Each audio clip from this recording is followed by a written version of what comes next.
Welcome to వార్తా 9. ముందుగా headlines చూద్దాం. రేవంత్ సర్కార్ రైతు వ్యతిరేక విధానాలు అవలంబిస్తోందని హరీష్ రావు విమర్శ. రైతు బంధును ఒకే పంటకు కుదించే కుట్ర చేస్తున్నారని మండిపాటు. సోయా, మక్క రైతుల ఖాతాల్లో 48 రోజులైనా డబ్బులు జమ కాలేదని ఆరోపణ.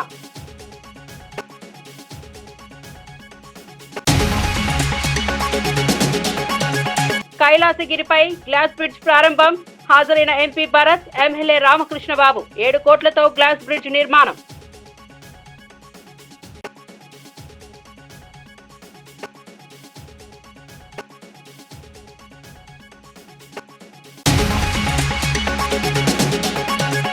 పేదల సేవలో ప్రజావేదిక కార్యక్రమంలో పాల్గొన్న ముఖ్యమంత్రి. సూపర్ 6 ను కొంతమంది ఎగతాళి చేస్తే తాము సూపర్ హిట్ చేశామని వ్యాఖ్య. తెలంగాణ సహా పొరుగు రాష్ట్రాల్లో అమలు చేయని సంక్షేమ పథకాలు అమలు చేస్తున్నామన్న చంద్రబాబు.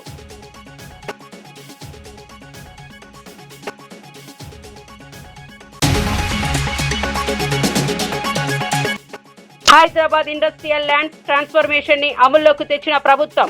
హెల్త్ పాలసీలో వేల కోట్ల రూపాయల కుంభకోణం ఉందని బీజేపీ ఆరోపణ. హెల్త్ పాలసీ పేరుతో అక్రమాలు జరగకుండా చర్యలు తీసుకోవాలని గవర్నర్ కు విజ్ఞప్తి. పార్లమెంట్లో డ్రామాలు కాకుండా విధానాలపై చర్చ జరగాలన్న ప్రధాని. విపక్షాలు ఓటమి బాధ నుంచి బయటపడి బాధ్యతాయుతంగా వ్యవహరించాలని సూచన. కొత్తగా ఎన్నికైన యువ ఎంపీలకు మాట్లాడే అవకాశం కల్పించాలని వ్యాఖ్యలు. రాజకీయాల్లో తాను అన్ఫిట్ ఫర్ పాలిటిక్స్ అని చేసిన వ్యాఖ్యలపై హరీష్ రావు తీవ్రంగా స్పందించారు. అన్ఫిట్ నువ్వే, నేను కాదు అని ప్రత్యక్షంగా బట్టి విక్రమార్కను ఉద్దేశించి అన్నారు. సచివాలయంలో ఆర్థిక మంత్రుల ఛాంబర్ ముందే కాంట్రాక్టర్లు ధర్నాలు చేసే పరిస్థితి ఇప్పటి వరకు ఎప్పుడూ రాలేదని, బిల్లులు చెల్లించాలంటే 20 నుంచి 30% కమిషన్ తీసుకునే వ్యవస్థను తాను ఎప్పుడూ ప్రోత్సహించలేదని తెలిపారు. ప్రజల డబ్బులతో రాజకీయాలు చేయడం కాంగ్రెస్ కు అలవాటు అయిపోయిందని విమర్శించారు. రాష్ట్ర అభివృద్ధికి తాను చేసిన కృషిని ప్రజలు గుర్తించారని, ఇక మిగతా ఆరోపణలన్నీ రాజకీయ ప్రయోజనాల కోసమే చేస్తున్నానని హరీష్ అన్నారు. ఫిట్ ఫర్ పాలిటిక్స్ అనేటువంటి మాట బట్టి విక్రమార్క గారు నన్ను ఉద్దేశించి మాట్లాడారు. సరే, బట్టి విక్రమార్క గారు అన్నట్టు నేను అన్ఫిటే కావచ్చు. దేంట్లో అన్ఫిట్? నీలాగా ఫైనాన్స్ డిపార్ట్మెంట్లో ఆర్థిక మంత్రిగా పనిచేసినప్పుడు 20%, 30% కమిషన్లు తీసుకోవడం నాకు రాలేదు. దాంట్లో నేను అన్ఫిటే.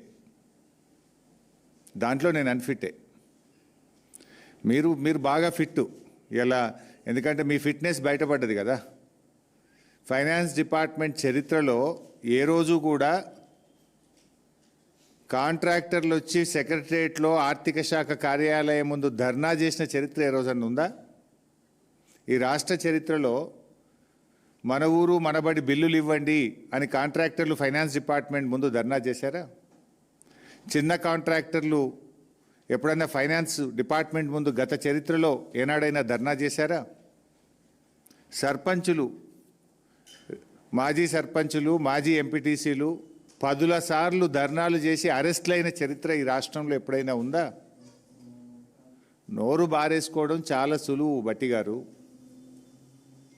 Give respect and take respect.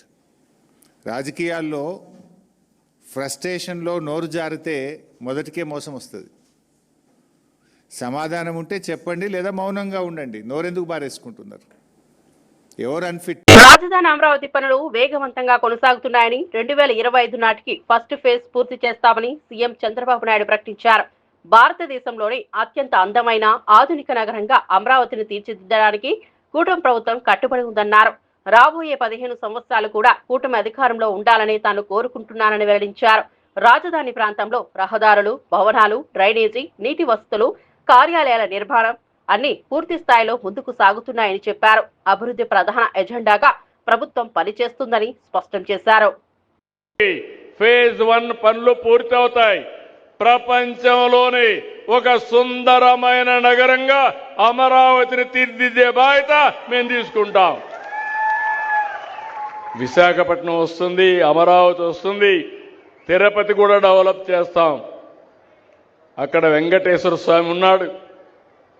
Venkateswara స్వామి పేరు చెప్తే ప్రపంచంలో ఉండే హిందూస్ అంతా తిరుపతికి వచ్చే పరిస్థితికి వస్తారు. దాన్ని కూడా డెవలప్ చేస్తాం. కానీ మీరు పదే మా మిత్రుడు పవన్ కళ్యాణ్ గారు చెప్తా ఉంటారు. రాబోయే 15 సంవత్సరాలు ఎన్డీఏ ప్రభుత్వం ఈ రాష్ట్రంలో ఉండాలనేది ఒక ఆకాంక్ష. దేశంలో అత్యధికంగా పింఛన్లు అందజేస్తున్న రాష్ట్రం ఆంధ్రప్రదేశ్ అని హోంమంత్రి అనితా వంగల్పూడి పేర్కొన్నారు. ఉదయం మొదలుకొని ఇంటింటికి వెళ్లి పింఛన్లు అందజేయడం ద్వారా ప్రజలకు ఇబ్బందులు లేకుండా సేవలు అందిస్తున్నామని చెప్పారు. ఒక్క డిసెంబర్ నెలలోనే 63,25,999 మంది లబ్ధిదారులకు పింఛన్లు చేరాయని వివరించారు. వృద్ధులు, వికలాంగులు, ఒంటరి మహిళలు, కూలీలు వంటి వర్గాలకు ప్రభుత్వ మద్దతు ధర ఎంతో అవసరమని అది సమయానికి అందించడం ప్రభుత్వ బాధ్యత అని తెలిపారు. పూర్తిస్థాయి పారదర్శకతతో పింఛన్ సర్వీసులు అందిస్తున్నామని, జిల్లాల వారీగా మానిటరింగ్ మరింత బలోపేతం చేస్తున్నట్లు మంత్రి తెలిపారు. భారతదేశం మొత్తం మీద చూసుకుంటే పెన్షన్లు కూడా అతి ఎక్కువగా పెన్షన్లు ఇచ్చేది కూడా ఆంధ్రప్రదేశ్లో ఉన్న సంగతి కూడా మనందరికీ కూడా తెలుసు. ప్రత్యేకంగా ఈరోజు మనం పెన్షన్ సంగతి చూసుకుంటే ఒక్క డిసెంబర్ నెలలోనే 63,25,999 మందికి ఈరోజు పెన్షన్ ఇవ్వడం జరుగుతుంది. దాని పెన్షన్ రూపంలో సుమారు ఈ ఒక్కరోజు 2,739 కోట్ల రూపాయలు పెన్షన్ రూపంలో ఈరోజు పేదవాళ్ళకి ఇవ్వడం జరుగుతుంది.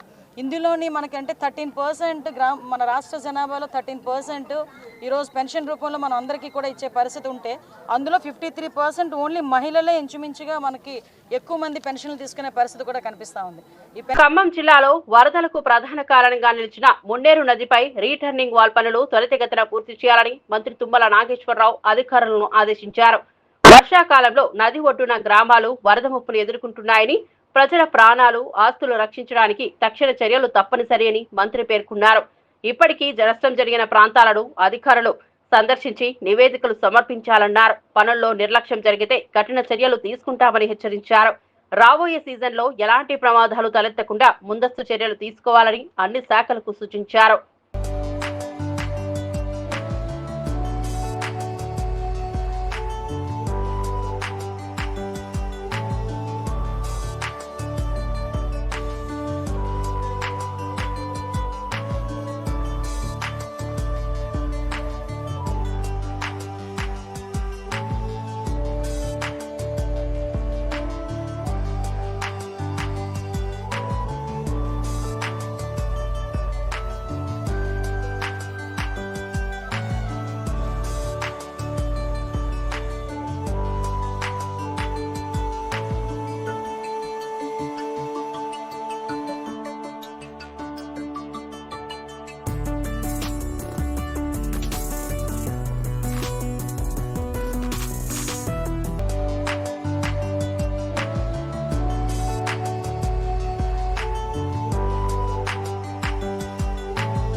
హెల్త్ పాలసీ పేరుతో భారీ స్థాయిలో అక్రమాలు జరుగుతున్నాయని బీజేపీ తీవ్ర ఆరోపణలు చేసింది. ఈ పాలసీ ద్వారా వేల కోట్ల రూపాయల కుంభకోణం జరిగిందని ఆరోపిస్తూ గవర్నర్ కు పార్టీ ప్రతినిధులు ఫిర్యాదు చేశారు. ప్రభుత్వ విధానంలో పారదర్శకత లోపించిందని, భూముల కేటాయింపు, ఆమోదాలు, ప్రాజెక్టుల పంపిణీలో అనేక సందేశాత్మక నిర్ణయాలు తీసుకున్నారని బీజేపీ పేర్కొంది. ప్రజల ఆస్తులకు నష్టం జరుగుతుందని వెంటనే న్యాయపరమైన విచారణ చేపట్టాలని డిమాండ్ చేసింది. హిల్ట్ పాలసీపై ప్రభుత్వం స్పష్టమైన వివరణ ఇవ్వాలని, లేదంటే పెద్ద ఎత్తున ఉద్యమాలు చేపడతామని హెచ్చరించింది.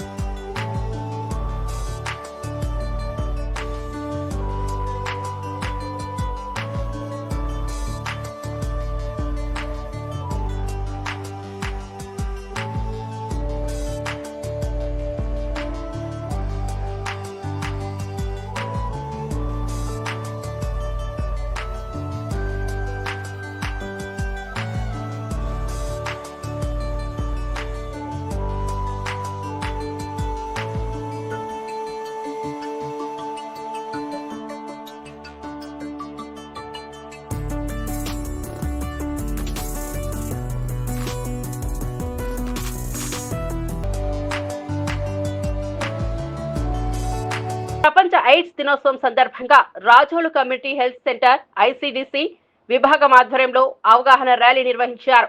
టీడీపీ ఇన్ఛార్జ్ గొళ్లపల్లి అమూల్య జెండా ఊపి ర్యాలీని ప్రారంభించగా హెల్త్ సూపరింటెండెంట్ ఎన్ డయానా, కౌన్సిలర్ ప్రతాప్, ప్రజాప్రతినిధులు కలిసి ప్రజలకు అవగాహన కల్పించారు. ర్యాలీ హెల్త్ సెంటర్ నుండి గాంధీ బొమ్మ కూడలి మీదుగా ప్రభుత్వ డిగ్రీ కాలేజ్ వరకు సాగింది. ఎయిడ్స్ పై అపోహలను తొలగించడం, నిరోధక చర్యలపై ప్రజలకు స్పష్టమైన సందేశం చేరవేయడమే లక్ష్యమని నిర్వాహకులు తెలిపారు. ప్రతి సంవత్సరం డిసెంబర్ 1న నిర్వహించే ఈ కార్యక్రమం సమాజ ఆరోగ్యానికి ఎంతో ముఖ్యమని వైద్యులు చెప్పారు. ఎటువంటి మనం చర్యలు తీసుకోవాలనేది ఒక గుర్తుగా మన ప్రజల్లోకి తీసుకెళ్ళడానికి ఈ డేని మనం జరుపుకోవడం జరుగుతుందండి. మనం 2 decades బ్యాక్ హెచ్ఐవి సిండ్రోమ్, ఎయిడ్స్గా చెప్పబడుకునే ఈ మాటల వల్ల జరిగిన కుటుంబాలకి జరిగిన అన్యాయాన్ని మనం ఒక్కసారి స్మరించుకుందాము. అలాగే భయభ్రాంతులు కాకుండా ఎలాగ సమాజంలో హెచ్ఐవికి బారిన పడిన వాళ్ళు కూడా మనం యాక్సెప్ట్ చేయాలి, ఆ సిచ్యువేషన్ యాక్సెప్ట్ చేయాలి. ఇది ఒకరి ద్వారా ఒకరికి ఒక బ్రీతింగ్ ద్వారానో లేదంటే టచ్ ద్వారానో ఈ సిండ్రోమ్ అనేది అటాక్ అవ్వదు అని ఆల్మోస్ట్ జనాల్లో ఒక అవగాహన ఉంది. బట్ సోషల్ మూవింగ్లో కూడా వాళ్ళకి మనం కొంచెం కోఆపరేట్ చేయాలి. 90% of this HIV syndrome human deficiency, immune deficiency అనేది జరుగుతుంది. వాటి వల్ల వాళ్ళు రకరకాల ఎక్కువ ఇన్ఫెక్షన్స్కి ప్రోన్ అయ్యే పాసిబిలిటీ ఉంటుంది. దీనికి యాక్చువల్ వ్యాక్సినేషన్ అనేది లేకపోయినప్పటికీ హెపటైటిస్ బి లేదు అంటే ఇన్ఫ్లుయెన్జా వ్యాక్సినేషన్స్ తీసుకోవటం వల్ల కొన్ని రోగ నిరోధక శక్తి అనేది మనం పెంచగలుగుతాం. ఇటువంటి అవగాహన మన డాక్టర్స్ 100% వాళ్ళు చేసిన మనం కూడా సోషల్ రెస్పాన్సిబిలిటీగా తీసుకొని ఎవరైతే చాలా తక్కువ మంది పాపులేషన్ అయితే నాకు తెలిసి ఈ హెచ్ఐవి ద్వారా ఇప్పుడు ఉన్నారు. బట్ ఉన్న వాళ్ళు కూడా మనం యాక్సెప్ట్ చేసి రియాలిటీలో వాళ్ళకి కొంచెం కోఆపరేషన్ ఇచ్చి ఇది పూర్తిగా 100% ఎరాడికేట్ అయ్యేలాగా ప్రభుత్వం చర్యలు తీసుకుంటుంది. సోషల్ రెస్పాన్సిబిలిటీ కూడా మనం కూడా తీసుకొని దీన్ని యాక్సెప్ట్ చేసి ప్రజలకు మనం కొంచెం అవగాహన కలిగించి వాళ్ళకి తోడ్పాటుగా ఉండాలని నేను మనస్ఫూర్తిగా కోరుకుంటున్నాను.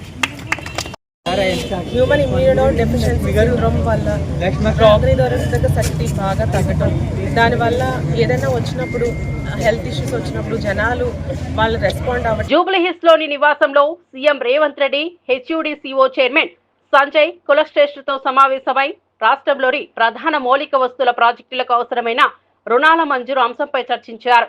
ముఖ్యంగా మెట్రో విస్తరణ, రీజనల్ రింగ్ రోడ్, భవిష్యత్ సిటీ నుంచి అమరావతి, చెన్నై దిశగా ప్రతిపాదించిన గ్రీన్ఫీల్డ్ హైవే, అలాగే 4 దక్షిణ రాష్ట్రాలను కలుపుతూ బుల్లెట్ ట్రైన్ ప్రాజెక్టుకు ఆర్థిక సహాయం అవసరమని వివరించారు. 20 లక్షల ఇందిరమ్మ ఇళ్ల నిర్మాణానికి కూడా హెచ్యూడీసీఓ మద్దతు కోరారు. రాష్ట్ర ప్రగతికి కీలకమైన ఈ ప్రాజెక్టులను వేగవంతం చేసేందుకు అన్ని విధాలా సహకరిస్తామని సీఎం రేవంత్ తెలిపారు. గ్లోబల్ సమ్మిట్ కు సంజయ్ కులశ్రేష్ఠను ఆహ్వానించారు. అత్యధికంగా నిధులు తెచ్చుకున్న సందర్భంలో వేలాది మంది మా ఆడబిడ్డలు, యువకులు, యువ మిత్రులందరూ ఇక్కడికి విచ్చేసి నిండు మనసుతో ఆశీర్వదించడానికి విచ్చేసినందుకు మీకు అందరికీ మనస్ఫూర్తిగా ధన్యవాదాలు, కృతజ్ఞతలు తెలియజేస్తున్న మిత్రులారా, ఈనాడు 2 సంవత్సరాల విజయోత్సవ సభలు జరుపుకోవాలని మంత్రివర్గ సహచరులు నిర్ణయించినప్పుడు మొట్టమొదటి కార్యక్రమాన్ని మహబూబ్నగర్ జిల్లా మక్తల్ శాసనసభ నియోజకవర్గం నుంచి ప్రారంభించుకోవాలి. అత్యంత వెనుకబడిన పాలకుల నిర్లక్ష్యానికి లోనైన మక్తల్ శాసనసభ నియోజకవర్గాన్ని మిగతా శాసనసభ నియోజకవర్గాలతో సమానంగా అభివృద్ధి చేయాలన్న ఆలోచనతో మీ నాయకుడు మా సహచర మంత్రివర్గ సభ్యులు వాకిటి శ్రీహరి గారు అడగడంతో ఈ ప్రాంతానికి విచ్చేసి నిజమే కదా ఇన్నాళ్ళు కోన్ పూచేగా మక్తల్ అని మాట నానుడిని కాదని సబ్ కుచ్ పూచేగా సబ్ కుచ్ ఆయేగా మక్తల్ అని చెప్పి ఈనాడు మీ అందరి సమక్షంలో 2వ సంవత్సర విజయోత్సవ సభల్ని మక్తల్ నుంచి ప్రారంభించుకోవడం నాకు చాలా సంతోషాన్ని కలిగించింది. మిత్రులారా, ఉమ్మడి రాష్ట్రంలో సాధారణ రైతు కుటుంబం నుంచి ఉపరాష్ట్రపతి స్థాయికి ఎదిగిన సిపి రాధాకృష్ణన్ అపూర్వమైన ప్రయాణమని ప్రధానమంత్రి నరేంద్ర మోదీ ప్రశంసించారు. పార్టీ కార్యకర్తగా ఉన్నప్పటి నుంచే రాధాకృష్ణన్ ను తెలుసునని గుర్తు చేసిన మోదీ కోయంబత్తూర్ బాంబు పేలుళ్ల నుంచి త్రుటిలో బయటపడ్డ ఆయన ధైర్యం, సహనం అందరికీ ఆదర్శమని అన్నారు. ఉపరాష్ట్రపతిగా, రాజ్యసభ చైర్మన్ గా బాధ్యతలు స్వీకరిస్తున్న రాధాకృష్ణన్ దేశ ప్రజాస్వామ్య వ్యవస్థకు మరింత బలం చేకూరుస్తారని ఉద్ఘాటించారు. ప్రజలకు చేరువైన నాయకత్వం, శాంత స్వభావం, సరళత ఆయనను ప్రత్యేక వ్యక్తిగా నిలబెట్టాయని ప్రధాని పేర్కొన్నారు. ये मैं आपको विश्वास दिलाता हूं।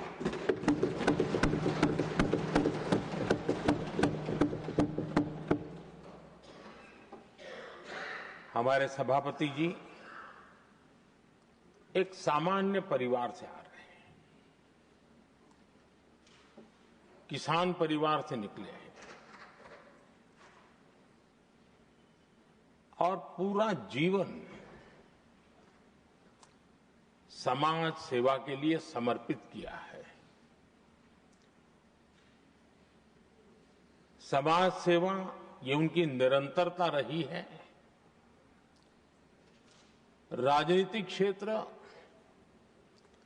उसका एक पहलू रहा है, लेकिन मुख्य धारा समाज सेवा की रही है। समाज के प्रति समर्पित होकर के जितना कुछ अपने युवा काल से लेकर अब तक वो करते आए हैं, करते रहे हैं, वो हम सभी समाज सेवा के प्रति रुचि रखने वाले लोगों के लिए एक प्रेरणा है, एक मार्गदर्शन है। ఇత్వా తుఫాన్ ప్రభావంతో శ్రీకాళహస్తి పట్టణంలో ఎడతెరిపి లేని వర్షం కురుస్తోంది. ఆలయాన్ని దర్శించుకునేందుకు వచ్చే భక్తులు వర్షంలో తడుస్తూ ఆవరణలోకి చేరడానికి తీవ్ర ఇబ్బందులు పడుతున్నారు. పరిసర ప్రాంతాల్లో నీరు చేరే పరిస్థితులను పరిశీలిస్తూ స్థానిక అధికారులు అప్రమత్తంగా వ్యవహరిస్తున్నారు. చెరువులు, కాలువలు నిండిపోవడంతో జల ప్రవాహం పెరిగే అవకాశాన్ని దృష్టిలో ఉంచుకుని ముందస్తు చర్యలు చేపట్టారు. ప్రతి మండలంలో కంట్రోల్ రూమ్ ఏర్పాటు చేసి నిరంతర పర్యవేక్షణ కొనసాగిస్తున్నారు.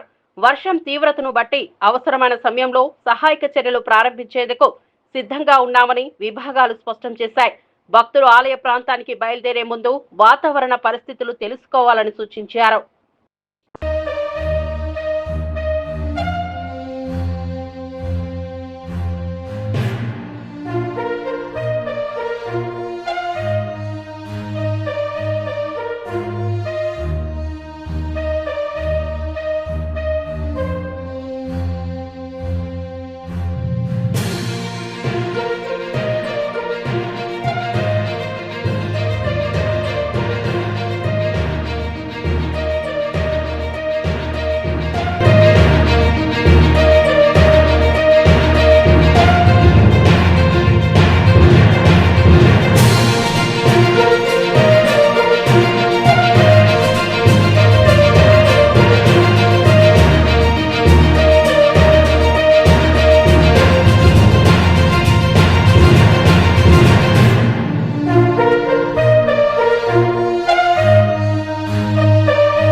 శీతాకాల సమావేశాలను కేవలం 15 రోజులకు పరిమితం చేయడంపై తీవ్ర అభ్యంతరం వ్యక్తం చేసిన భువనగిరి ఎంపీ చామల కిరణ్ కుమార్ రెడ్డి దేశ భద్రత, ఢిల్లీ కాలుష్యం, ప్రజాస్వామ్య పరిరక్షణ, రాష్ట్రాల ఆర్థిక భద్రత వంటి అత్యంత కీలక అంశాలపై సమగ్ర చర్చ జరగాలని డిమాండ్ చేశారు.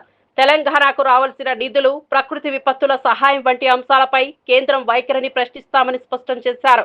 విపక్ష ఎంపీలతో కలిసి పార్లమెంట్లో బలమైన పోరాటం చేస్తామని తెలిపారు. ప్రజల ప్రయోజనాలను కాపాడడం తమ ప్రాధాన్యత అని చామల పేర్కొన్నారు. డిసెంబర్ వింటర్ సెషన్లో ఏమాత్రము చర్చలు జరగొద్దనే విధంగానే పెట్టినట్టుగా కనపడుతుంది. ఎందుకంటే ఈరోజు భారతదేశంలో చాలా ఇష్యూస్ మీద చర్చించాల్సిన అవసరం ఉంది ఈ పార్లమెంట్లో. ఎందుకంటే సెక్యూరిటీ అనేది, ప్రజల కోసం సెక్యూరిటీ అనేది ఒక అంశం, మొదటి అంశం. ఎందుకంటే ప్రజలకు ఈరోజు ఎర్రకోట దగ్గరనే బాంబ్ బ్లాస్ట్ జరిగే పరిస్థితి వస్తే మరి హోమ్ అఫేర్స్ ఏం చేస్తున్నట్టు? మరి ఇది జరగాలి కదా చర్చ. దాంతోపాటు ఈరోజు డెమోక్రసీ మీద సెక్యూరిటీ అంటే ఏదైతే ఓటు హక్కును వినియోగించుకునే పరిస్థితి ఉన్నప్పుడు ఎస్ఐఆర్ పేరిట మీరు ఎంతో మంది ఓటు హక్కులను కాలరాసే ప్రయత్నం చేసి మీరు అధికారంలో పర్మనెంట్ గా ఉండాలన్న ఆలోచనతో ముందుకు పోయే విధంగా ఉంది. అంటే దాని గురించి కూడా ఈరోజు సెక్యూరిటీ ఆఫ్ డెమోక్రసీ అంటారు. మొదటిదేమో సెక్యూరిటీ ఆఫ్ పీపుల్, అంటే ఎక్కడ పడితే అక్కడ ఈ యొక్క టెర్రరిస్ట్ అటాక్స్ అవుతుంటే దాని మీద చర్చ జరగాల్సిన అవసరం ఉంది. పార్లమెంట్ అనే దగ్గరనే కదా చర్చ చేయాల్సింది. మరి మీరు 15 రోజులల్లా మొత్తం పార్లమెంట్ పెట్టి దాన్ని ఆపాలనే ప్రయత్నిస్తారు. మూడో అంశం కూడా చెప్తా, సెక్యూరిటీ ఆఫ్ హెల్త్. నిన్న సాయంత్రం నేను ఢిల్లీలో కాలు పెట్టేటప్పటికి 7 గంటలకు కాలు పెడితే అప్పుడు AQI లెవెల్ చెక్ చేస్తే 272 ఉంది. వారం రోజుల క్రితం 390 దాకా రీచ్ అయినట్టుగా చెక్ చేసిన నేను. అంటే ఎటు పోతున్నాం మనం? అంటే దీని మీద చర్చ జరగొద్దా? ఇట్లనే ఉంచుదామా ఈ ఢిల్లీ నగరాన్ని, ఇంకా వేరే నగరాలని భారతదేశంలో? వీటి గురించి చర్చ జరగాల్సిన అవసరం ఉంది. ఎందుకు, కారణాలు ఏంటి, ఈ కారణాలను ఎట్లా అధిగమించాలనే చర్చ జరగకుండానే మీరు 15 రోజులలో దీన్ని, ఈ పార్లమెంట్ సభల్ని మీరు తొందరగా పెట్టి మీకు ఏదో నచ్చిన విధంగా నడుపుకొని వదిలేసే విధంగా మీరు ముందుకు పోతున్నట్టుగా క్లియర్ గా కనపడుతుంది. ఇకపోతే సెక్యూరిటీ, ఎకనామిక్ సెక్యూరిటీ అంటే అసలు రాష్ట్రాలకు రావాల్సిన బడ్జెట్, ఇప్పుడు మా రాష్ట్రానికి, తెలంగాణ రాష్ట్రంలో ఉన్నటువంటి పరిస్థితులు, రాష్ట్రానికి రావాల్సిన ప్రాజెక్టుల మీద చర్చ జరగాల్సిన అవసరం ఉంది. సో సెక్యూరిటీ ఆఫ్ ఎకనామీ అనేదే లేకుండా చేసిరు. వాళ్ళ ఇష్టానుసారంగా, వాళ్ళకి ఇష్టానుసారంగా ఏ రాష్ట్రాలకు ఏమి ఇవ్వాలనో వాళ్ళు ఇచ్చుకుంటూ, ఈ 18వ లోక్సభలో వాళ్ళకు బీహార్కి అవసరమైతే బీహార్కి, చంద్రబాబు నాయుడు ఆంధ్రప్రదేశ్కి అవసరమైతే ఆంధ్రప్రదేశ్కి ప్రాజెక్టులు ఇవ్వాలన్న ఆలోచనతో ముందుకు పోతున్నారు. కేవలం 18th లోక్సభలో వాళ్లకు పట్టు కోల్పోకుండా ఉండాలి వారిని చెప్పి వాళ్ళకు ఉన్నటువంటి అలయన్స్ పార్టీలకు మద్దతుగా వాళ్ళు ఒక ఎకనామీని నడుపుతున్నారు తప్ప భారతదేశం మొత్తాన్ని ఒకే ఎకనామీ కింద నడుపుతలేరు. ఇక నాలుగోది పోతే ఈ రోజున్న పరిస్థితి నేచురల్ ఎకనామీ, అంటే నేచర్ ఎకనామీ. అంటే మీరు చూస్తున్నారు అటు హిమాచల్ ప్రదేశ్ లాంటి కాంగ్రెస్ పాలిత రాష్ట్రాలలో కంటిన్యూగా ఫ్లడ్స్, ల్యాండ్ స్లైడ్స్, హరికేన్స్, భారతదేశ వ్యాప్తంగా అస్సాంలో. మరి ఇవన్నీ కూడా ప్రజలకు ఈ రోజు ఫ్లడ్స్ ప్రతి దగ్గర, నిన్న తమిళనాడు, అంతకుముందు ఆంధ్రప్రదేశ్, ప్రతి దగ్గర, ఈవెన్ తెలంగాణలో కూడా ప్రతి దగ్గర ఆర్థికంగా నష్టపోయి రైతులు ఇప్పుడు ఫ్లడ్ రిలీఫ్ ఫండ్స్ కోసం అందరం అడుగుతున్నాం. విశాఖ నగరంలోని ప్రసిద్ధ పర్యాటక కేంద్రం కైలాసగిరిపై నిర్మించిన 7 కోట్ల విలువైన గ్లాస్ బ్రిడ్జ్ ని ఎంపీ శ్రీ భరత్, మేయర్ పీలా శ్రీనివాసరావుతో కలిసి ప్రారంభించారు. ఈ కార్యక్రమానికి MLA Velagapudi Ramakrishna Babu, VMRDA chairman Pranav Gopal కూడా హాజరయ్యారు.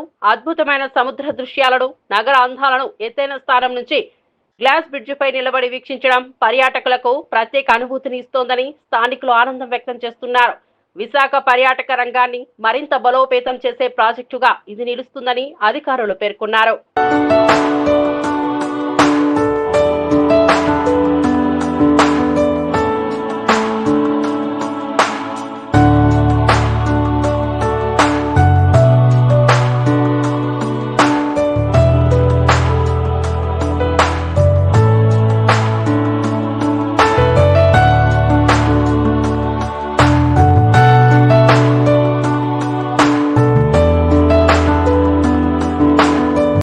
అందరికీ నమస్కారం అండి. గత కొన్ని నెలలుగా ఎప్పుడు ప్రారంభిస్తారు అని అందరు ఎదురు చూసే ఈ గ్లాస్ బ్రిడ్జ్ని ఇవాళ December 1st ప్రారంభించడం మా గొప్ప అవకాశంగా ఇక్కడ మేము భావిస్తున్నాము. వెలగపూడి రామకృష్ణ గారు స్థానిక ఎమ్మెల్యే, VMRDA చైర్మన్ ప్రణవ్, మా మేయర్ పీలా శ్రీనివాస్ గారు, VMRDA కమిషనర్ తేజ్ భరత్ గారితో కలిసి ఈ బ్రిడ్జ్ కట్టిన టీము మాకు ఇప్పుడే డీటెయిల్స్ కూడా ఇచ్చారు. భారతదేశంలో అతిపెద్ద గ్లాస్ బ్రిడ్జ్, 55 మీటర్ల లెంత్, దాంట్లో 35 మీటర్లు క్యాంటిలివర్ స్ట్రక్చర్లో బయటికి రావడము.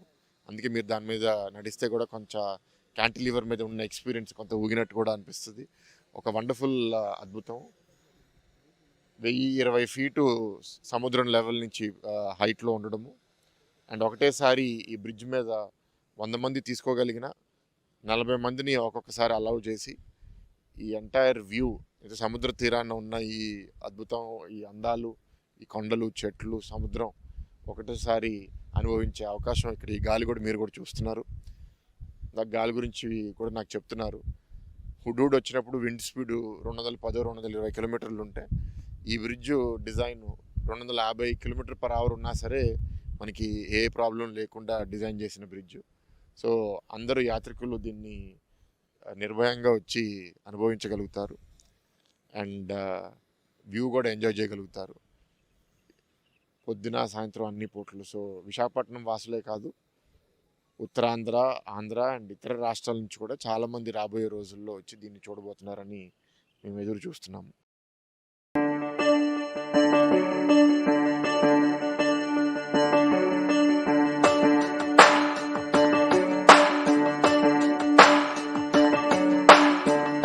వార్త వివరాల్లోకి వెళ్తే, బీహార్లో జరిగిన తాజా ఎన్నికల్లో ప్రజలు భారీ సంఖ్యలో పోలింగ్ కేంద్రాలకు చేరుకుని ఓటు హక్కును వినియోగించడం ప్రజాస్వామ్య బలమని ప్రధాని నరేంద్ర మోదీ ప్రశంసించారు. ప్రత్యేకంగా మహిళల ఓటింగ్ శాతం గణనీయంగా పెరగడం దేశ ప్రజాస్వామ్య చరిత్రలో ఒక సానుకూల మార్పుగా పేర్కొన్నారు. వికసిత్ భారత్ లక్ష్యంతో ముందుకు సాగుతున్న దేశం పట్ల ప్రపంచం చూపుతున్న ఆసక్తి, భారత బుద్ధిని గమనిస్తున్న తీరు ప్రజల విశ్వాసం బలోపేతం చేస్తోందని మోదీ అన్నారు. ప్రజల చైతన్యం, ప్రజాస్వామ్య పట్ల నిబద్ధత ఎన్నికల్లో స్పష్టంగా ప్రతిఫలించిందని తెలిపారు. बहनों की जो भागीदारी बढ़ रही है, ये अपने आप में एक नई आशा, नया विश्वास पैदा करती है.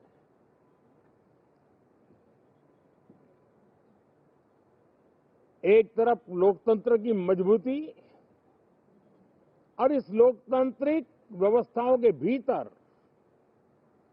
अर्थतंत्र की मजबूती, इसको भी दुनिया बहुत बारीकी से देख रही है.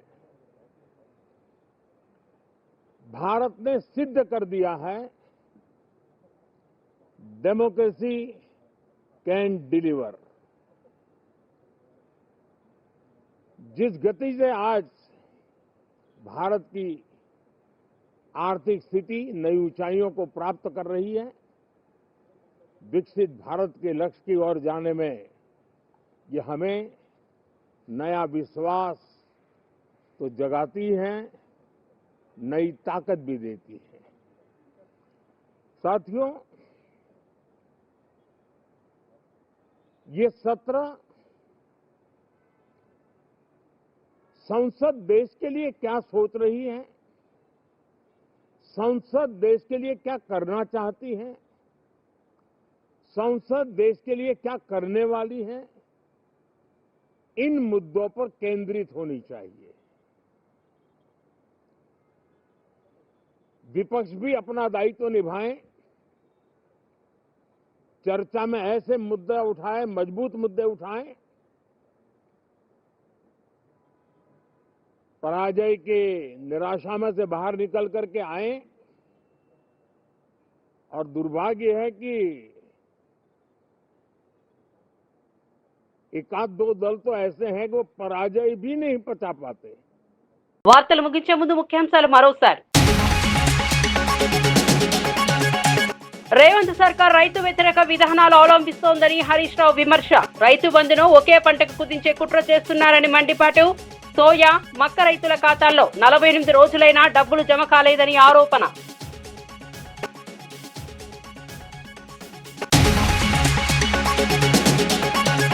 కైలాసగిరిపై గ్లాస్ బ్రిడ్జ్ ప్రారంభం. హాజరైన ఎంపీ భరత్, ఎమ్మెల్యే రామకృష్ణబాబు. 7 కోట్లతో గ్లాస్ బ్రిడ్జ్ నిర్మాణం.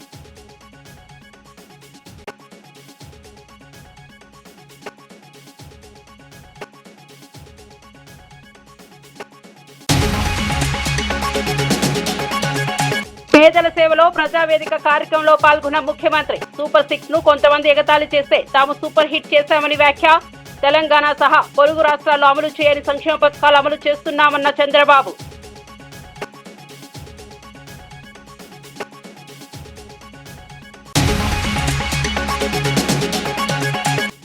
హైదరాబాద్ ఇండస్ట్రియల్ ల్యాండ్స్ ట్రాన్స్ఫర్మేషన్ ని అమల్లోకి తెచ్చిన ప్రభుత్వం.